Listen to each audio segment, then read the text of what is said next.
Before the sun even had a chance to wake the city, Ethan Reed stepped out of his sleek black car. But today, there was no expensive suit, no polished leather shoes. Instead, he wore old, worn-out janitor clothes. He was one of the youngest, smartest billionaires around. But today, he was just a cleaner. For months, he toyed with this idea, going undercover to see what his employees were really like when the boss was watching. He pulled a cap low over his face, hiding his famous features, grabbed a mop and bucket, and pushed open the heavy glass doors of his own skyscraper. The lobby was cold and eerily quiet, bathed in the soft glow of the early morning lights. At the receptionist desk, a young woman named Lena sat with a tired expression, gently rubbing her eyes. Papers were scattered around her, a sign of a long night. She didn't even look up as he entered. "Good morning," she said, her voice soft but clear. It wasn't the syrupy-sweet tone he was used to from people wanting something from him. It was genuine. Ethan felt a flicker of warmth inside him. He'd seen her name on a file, Lena, receptionist, but seeing her in person, so calm and humble, was different. Before he could take another step, a group of employees burst through the doors, laughing loudly and complaining about their workload. They shoved past him, bumping his shoulder so hard he almost dropped his mop. They didn't even glance back, let alone apologize. He was invisible to them. Ethan bit back his annoyance, reminding himself to stay in character. But then, Lena stood up. "Hey, be careful," she said, her voice firm yet gentle. "He's working." The group paused, shot him a look of pure disgust, rolled their eyes, and swaggered off towards the elevators. Ethan froze. He wasn't embarrassed. He was stunned. In his experience, people either ignored janitors or treated them like furniture. No one had ever defended him like this. Why would she? She had nothing to gain by standing up for a cleaner. He slowly began mopping the floor, his eyes constantly drifting back to her. He noticed how she meticulously organized her desk, how she greeted every single person who walked in, even when they ignored her. She wore a small, persistent smile, despite the exhaustion clear in her eyes.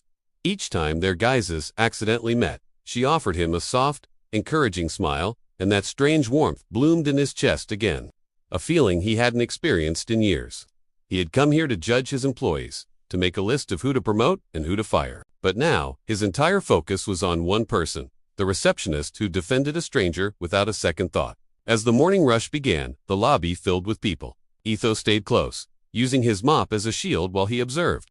It was a social experiment playing out in real time. Many employees walked past him as if he were a ghost. Some whispered and snickered at his worn clothes.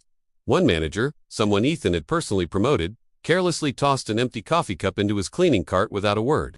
Ethan silently logged every name, every disrespectful act. But through it all, there was Lena. Every time someone was rude, he'd catch her glancing his way with a look of concern, as if she felt responsible for their behavior. At one point, she quietly walked over from behind her desk. "Don't mind them," she whispered, her voice full of empathy. "Some people are just like that." Her simple kindness hit him with the force of a tidal wave. He wanted to ask her why. Why did she care? But he was a janitor, so he just nodded, his throat tight. The question echoed in his mind.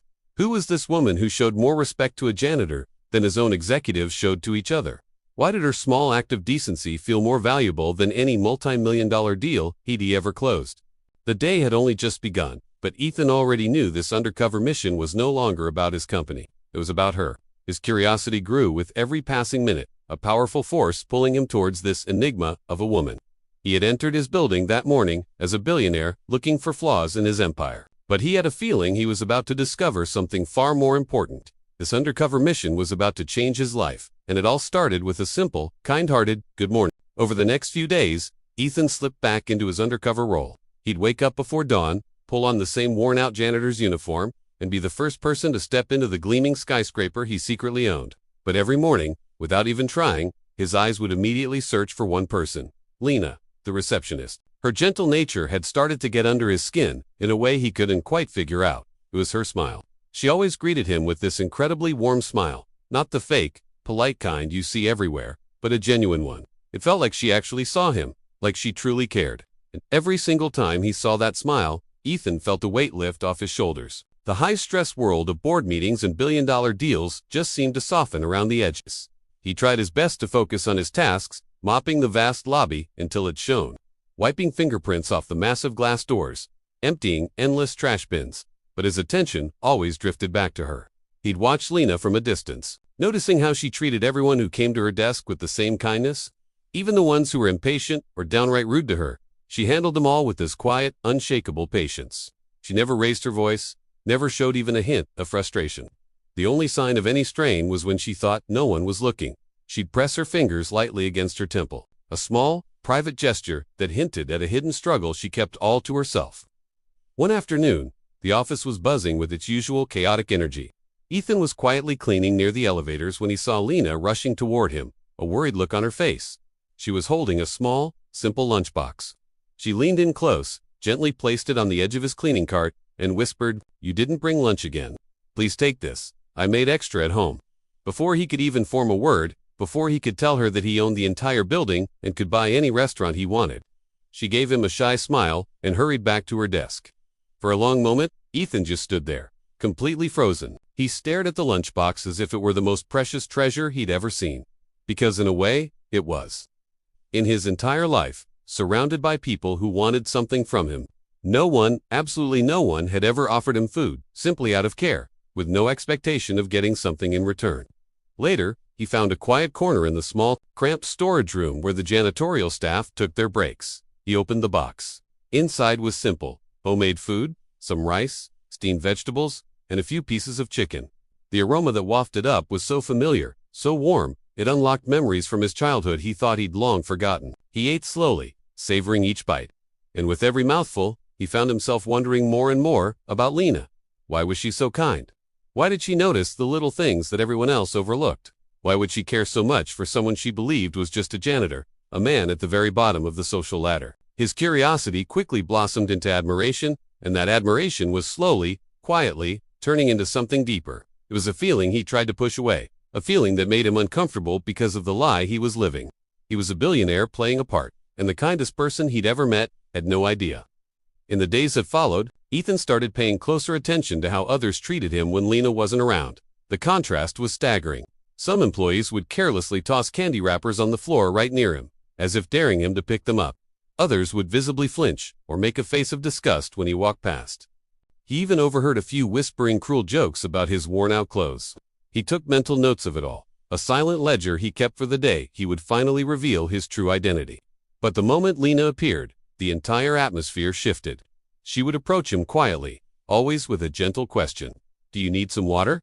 she'd ask. Or, "Is that too heavy? Do you want some help?" One time, his mop handle slipped from his sweaty grasp and was about to clatter loudly onto the marble floor. But before it could hit, Lena stepped forward without a second's hesitation and caught it. She looked at him and laughed softly, a sound like wind chimes. "You work too hard," she said. Ethan found himself just staring at her, mesmerized. He couldn't understand how someone who seemed to have so little in life could still possess such an infinite capacity for kindness. How could she give so much when the world gave her so little in return? Each night, when he returned to his massive, empty mansion, the place felt different. It was no longer a symbol of his success.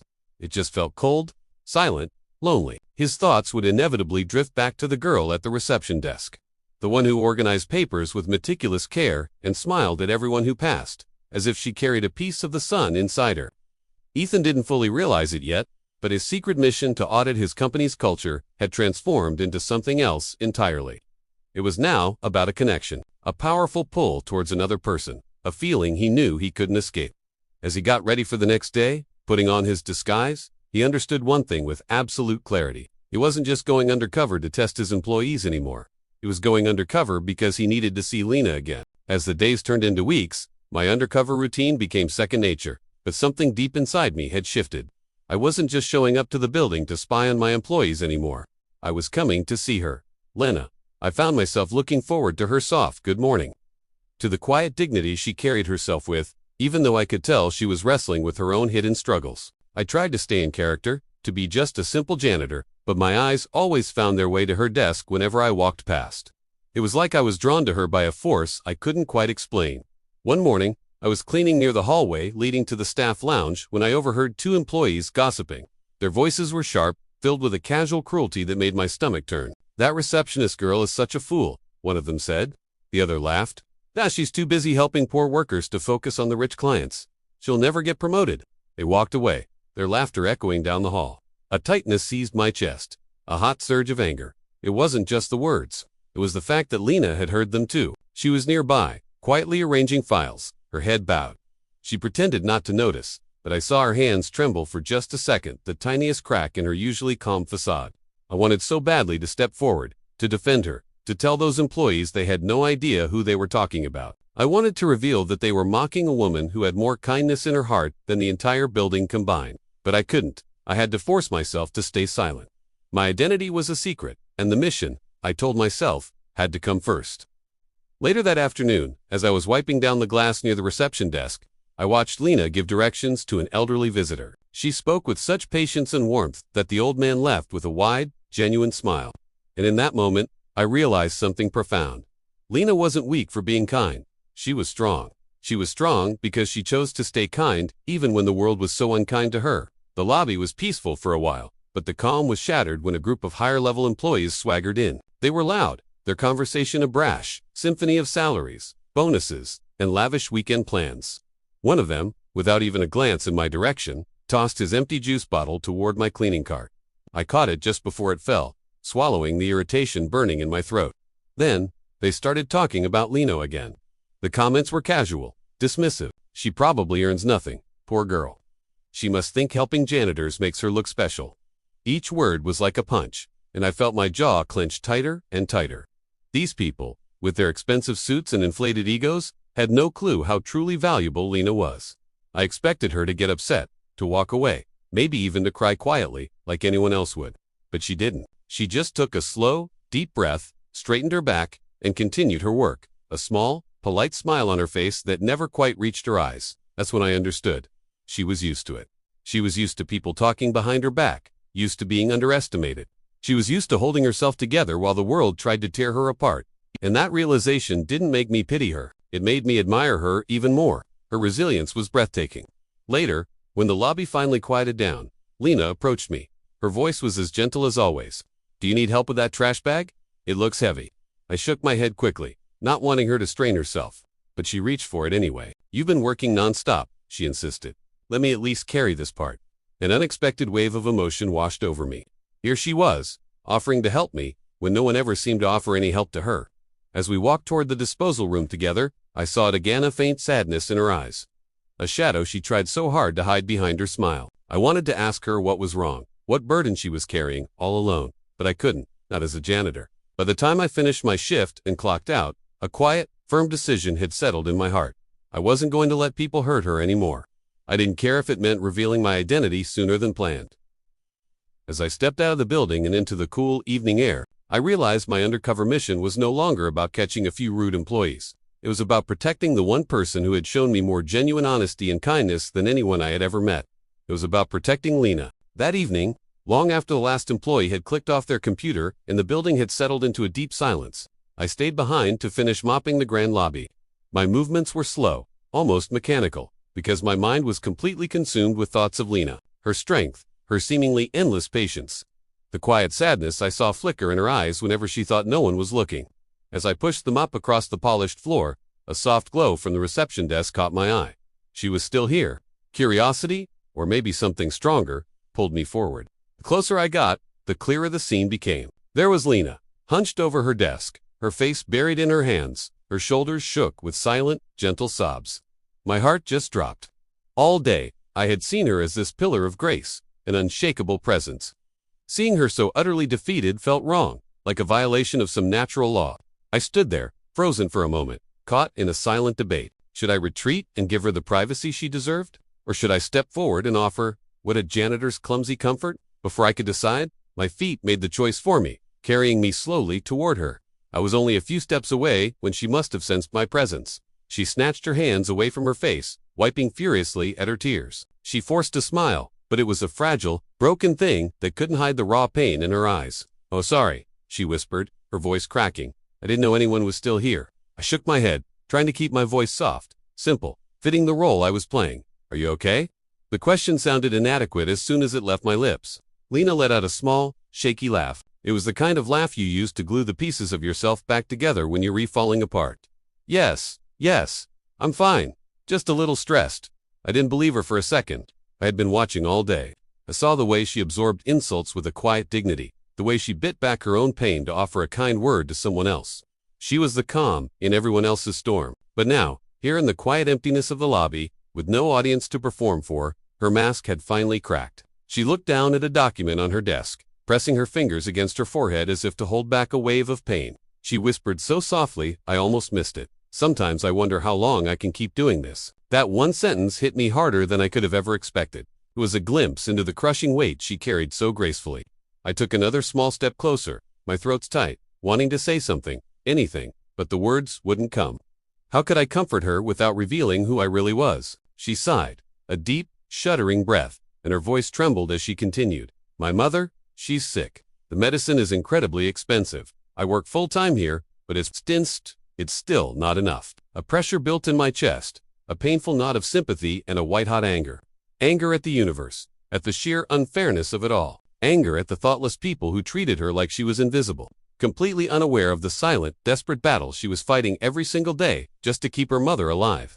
Her hands trembled as she pulled a small, worn envelope from her desk drawer. She opened it and quietly counted the few bills inside. The hope drained from her face as she realized how short she was. I don't know what else to do, she whispered to the empty air. In that moment, I wanted to shatter the illusion. I wanted to tell her that I could fix everything, that her financial worries could disappear in seconds, that she would never have to suffer like this again. But I couldn't. Revealing my identity now, in her most vulnerable moment, would be too much. It would overwhelm her, maybe even frighten her. It would feel like a cheap trick, not a genuine act of help.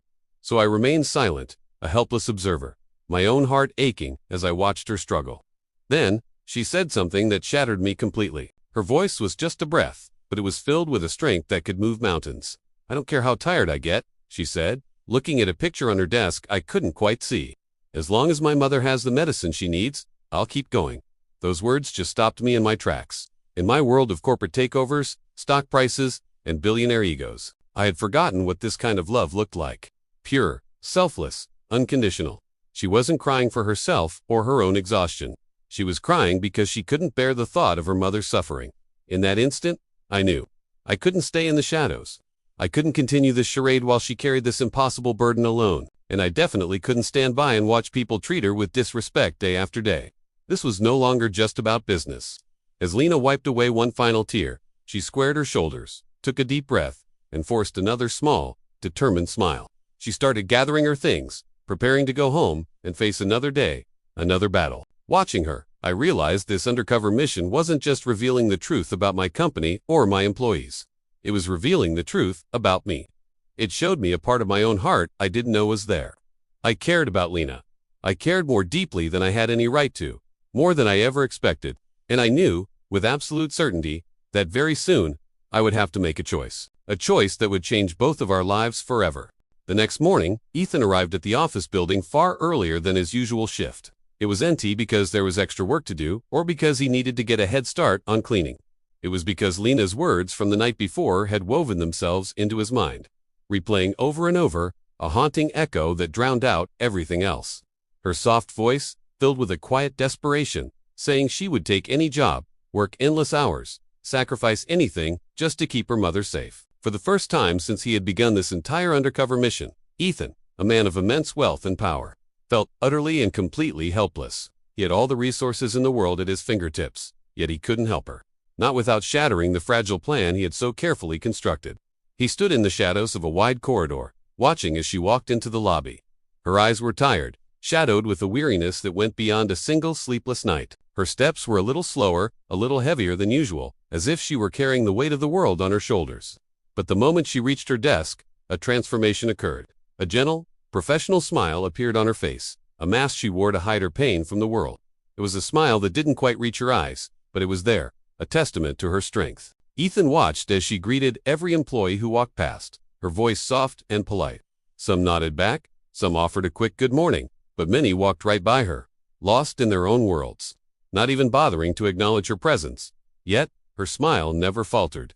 Then, a supervisor, a man known for his abrasive personality, strode up to her desk. Without a single word of greeting, he tossed a thick stack of files onto her desk, the sound echoing in the quiet morning lobby. "Get these sorted," he grunted. Lena didn't flinch. She simply looked up, her gaze steady, and said, "Of course, I'll handle it right away." Kindness seemed to be the only language she knew, even when faced with such blatant disrespect. Ethan, pretending to wipe down a large glass window nearby, felt a surge of anger. He had to physically restrain himself from stepping forward. His attention remained locked on her, and he started noticing the small, heartbreaking details he hadn't seen before. The faint redness under her eyes, a telltale sign of a night spent crying. The subtle way she would rub her wrist, as if it was aching from the constant typing and filing. The deep, almost imperceptible breaths she took before answering the phone, steeling herself for whatever conversation lay ahead. These were all the signs of a person fighting to stay strong while carrying a burden far too heavy for one heart to bear alone. Later that afternoon, the office was a hive of activity. Ethan was quietly cleaning near the main staircase, his movements slow and deliberate, allowing him to stay close without drawing attention. He saw Lena step away from her desk, her phone pressed to her ear. Her expression changed in an instant. The professional mask crumbled, replaced by a look of raw anxiety. She lowered her voice, speaking softly, almost desperately. "Yes, I know I'm late with the payment," she whispered, her words laced with panic. Please just give me a few more days. I'm trying my absolute best." A painful twist tightened in Ethan's chest. This wasn't for her. She wasn't begging for herself. She was begging for her mother. The conversation continued, and then came the words that made Ethan freeze completely. Words that hit him like a physical blow. "If I need to take a second job, I will," she said, her voice shaking, but resolute. "I don't care about my sleep. I don't care about being tired. I just need to get the medicine for her." He had never heard anything so selfless, so pure, so full of unconditional love. It was the most heartbreakingly beautiful thing he had ever witnessed. In that moment, the profound unfairness of life hit him with crushing force. This good, kind, loving woman was being forced to beg, to sacrifice her own well-being, just to provide basic care for her mother, while people with far less character lived in luxury. He watched as she ended the call, her shoulders slumping. She closed her eyes tightly for a long moment, a single tear tracing a path down her cheek before she quickly wiped it away.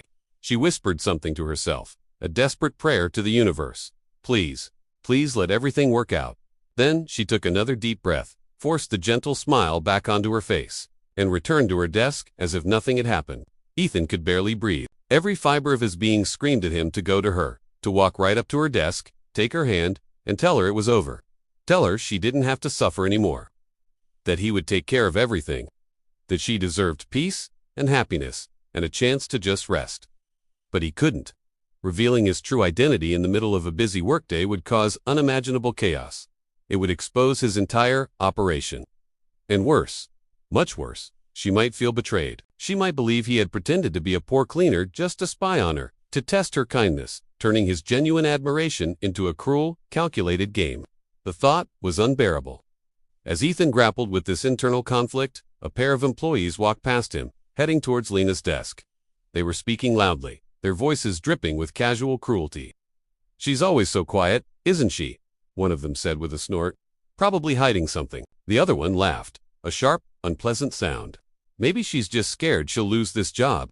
She acts like it's the only thing she has in the world." Ethan's hand clenched the handle of his mop so tightly that his knuckles turned white. A hot, protective rage surged through him. If they only knew, if they had any idea that this job wasn't just a job, to her it was a lifeline. It was the only thing standing between her mother and disaster. They would never dare to joke like that again. He saw Lena flinch, a tiny, almost invisible movement. He saw the way her breath hitched in her throat for a split second, before she forced herself to keep organizing the papers on her desk, pretending she hadn't heard a thing. It was in that moment that Ethan made a silent, solemn vow. He would never, ever, let anyone speak about her that way again. He would make sure of it. That evening, as the last of the employees filed out and the sky outside darkened to a deep indigo, Ethan lingered. He watched Lena from a distance as she prepared to leave. She moved with a gentle, deliberate grace, carefully locking her desk drawer, wiping down her keyboard, and gathering her small, worn purse. Seeing her there, so alone and so resilient in the vast, empty office, he realized he had reached his breaking point. The lies, the disguise, the heavy cloak of silence, it was all becoming too much to bear. Watching her struggle day after day, while he stood by and did nothing, was eating him alive. He knew, with a certainty that settled deep in his soul, that the time for hiding was over. Very soon, whether he was fully ready or not, he would have to step out of the shadows and reveal who he truly was. And he knew, when that moment came, nothing in Lena's life or in his would ever be the same again. The next day, a strange heaviness hung in the air, a silent promise that something big was about to happen. Ethan felt it the moment he stepped into the lobby. The rough fabric of his janitor's uniform, a stark contrast to the storm brewing inside him. Worry, guilt, anger, and an overwhelming need to shield Lena from the world's cruelty ward within him. He forced a mask of calm, knowing a single misstep could bring everything crashing down. He saw her at her desk, a small beacon of warmth in the cold, corporate space. Lena was trying to smile at every employee who passed, but today, her smile seemed fragile, as if the weight on her heart was too much for her small frame to bear. Watching her struggle sent another crack through Ethan's own chest. He resolved to stay close, a silent guardian angel. He couldn't bear the thought of her facing anything alone, not for one more second. Around noon, the lobby became a chaotic symphony of hurried footsteps and loud complaints. Employees rushed in and out, their voices ringing with trivial problems, work deadlines, weekend plans. The kind of everyday annoyances that paled in comparison to the silent battles Lena fought every single day. Ethan swept near the center of the lobby, a ghost in the machine, a silent observer. That's when he stepped out of the elevator. Collins, a manager known for his temper and arrogance, already shouting into his phone. He ended the call abruptly when he spotted Ethan, his face twisting into an irritated glare as he marched over. "You missed a spot," Collins snapped, his finger jabbing aggressively toward the impeccably clean floor. "Do your job properly, janitor." Ethan's hand tightened on the broom, his knuckles turning white. He swallowed the bitter taste of his anger, the raw fury that threatened to erupt. But before he could even form a response, Collins snatched the broom from his grasp and threw it to the ground with a clatter that echoed through the suddenly quiet lobby. "Useless people like you," Collins sneered, his voice dripping with contempt, "make this place look cheap." The world seemed to stop. Every employee froze. Ethan felt his muscles coil, his jaw clenching so hard it ached, his heart hammered against his ribs. Not from the personal insult, he could take that, but from the crushing irony that this bully, was one of his highest-paid managers, a person meant to lead, not to tear others down. But before the fire in his veins could ignite, a blur of motion caught his eye. Lena, she rushed from behind her desk, her eyes blazing with a courage he'd never seen before. She planted herself directly between Ethan and Collins, a fierce, protective shield. "Don't talk to him like that," she snapped. Her voice shook, but it was loud, clear, and carried across the entire lobby. "He works harder than any of us, and he deserves respect." A collective gasp rippled through the onlookers. No one had ever seen the quiet, gentle receptionist raise her voice, especially not to a manager. Collins just scoffed, a deep, rumbling sound of disbelief. He took a menacing step closer to her, his lips curling into an arrogant smirk. "You're defending a janitor?" he sneered. "You're even more pathetic than I thought." And that was it. Something inside Ethan shattered. The dam holding back the flood of anger, pain, and frustration finally broke. The disguise, the plan, the consequences, none of it mattered anymore. He stepped forward, his movements slow and deliberate, and picked up the broom from the floor. Collins, oblivious to the storm he had unleashed, just rolled his eyes. "Honestly," he muttered to the silent audience, "who cares about someone like him?" That was the final push. Ethan straightened his back. Slowly, purposefully, he lifted his head, and in one fluid, powerful motion, he removed his cap, letting it fall silently to the polished marble floor. He was no longer hunched, no longer hiding. His posture transformed, his gaze sharpened, and his entire presence shifted, filling the space with an authority that was both terrifying and absolute. When he finally spoke, his voice was deep, steady, and resonated with a power that commanded instant silence. It cut through the tension like a blade. "I do." The lobby went dead still. A few employees gasped audibly. One of the security guards near the entrance took a hesitant step forward, his eyes wide with dawning recognition. "Mr. Reed," he whispered, the name hanging in the air like a ghost. Collins's face, once red with anger, drained of all color, turning a sickly, pale white. The reality of his colossal mistake crashed down on him. He had just publicly humiliated the billionaire owner of the entire company.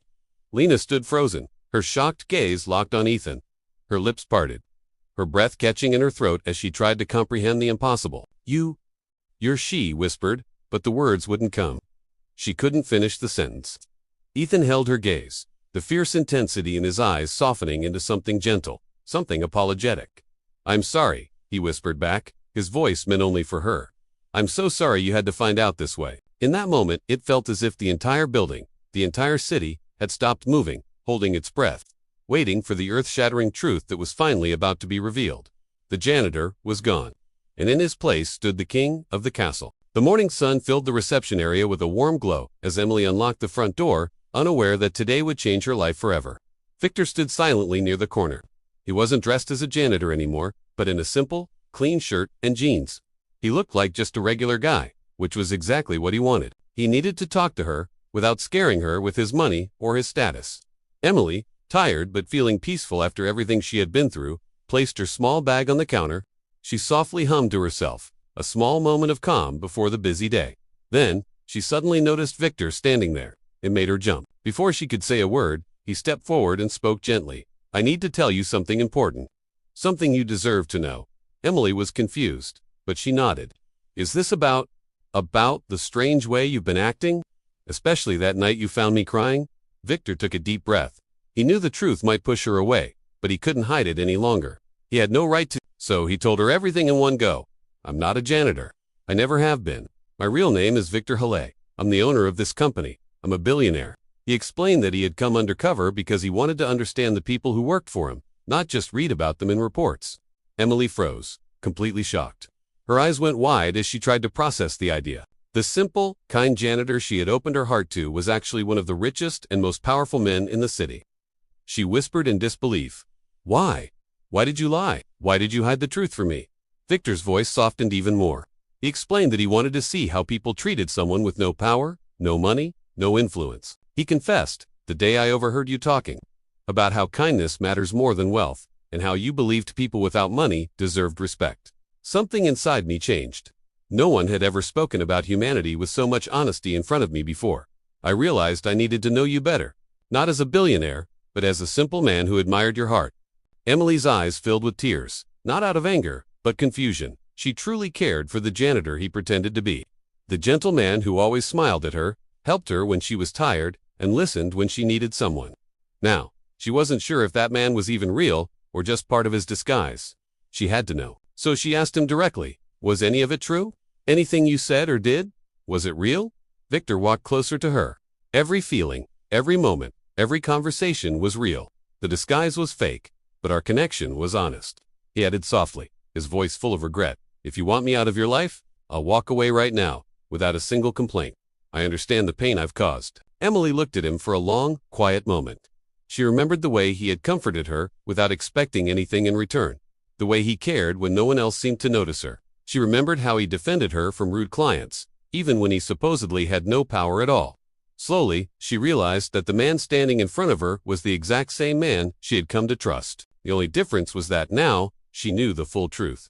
She wiped her tears and looked him straight in the eye. "I don't need a billionaire," she said, her voice steady. "I never asked for one, but I do care about the man with the kind eyes who picked up trash just to make me smile."